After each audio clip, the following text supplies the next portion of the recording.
Grace under pressure. You probably have heard this phrase, grace under pressure. It is the ability to remain calm in the midst of changes, disturbances. Parang yung mga nakasakay na sa inyo sa eroplano, paminsan-minsan nakaka-experience ng turbulence. Yung ibang mga pasahero,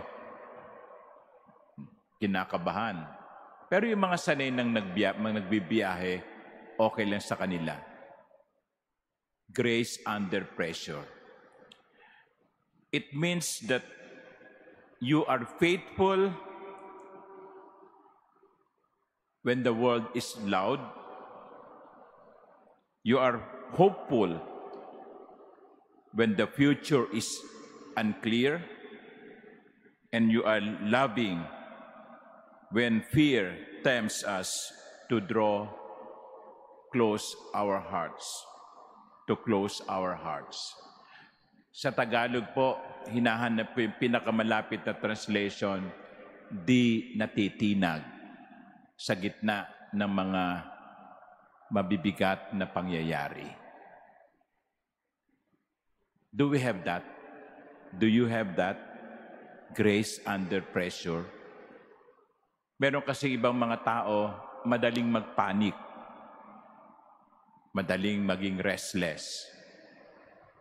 Ang isang taong merong hindi matitinag ay isang taong hindi natatakot o hindi nababagabag kahit na merong mga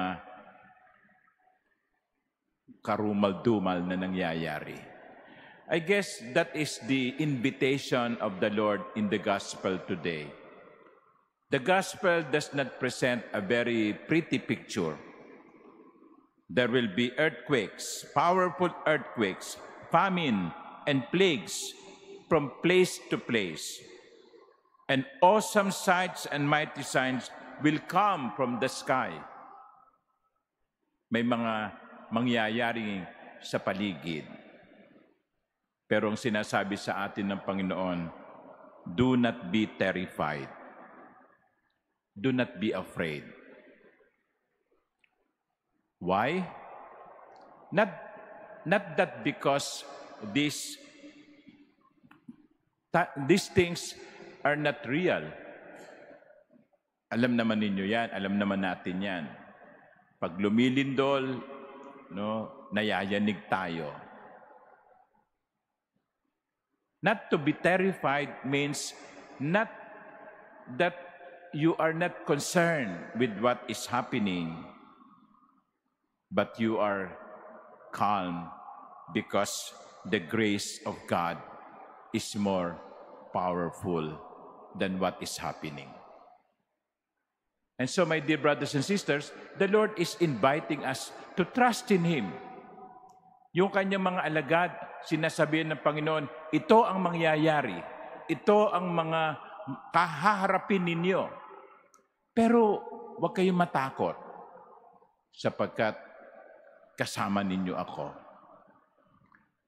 That is the assurance being given to us. Remain calm.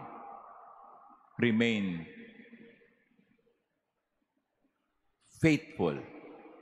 Because in the end, it is not our strength that will overcome, but it is God's strength present in us.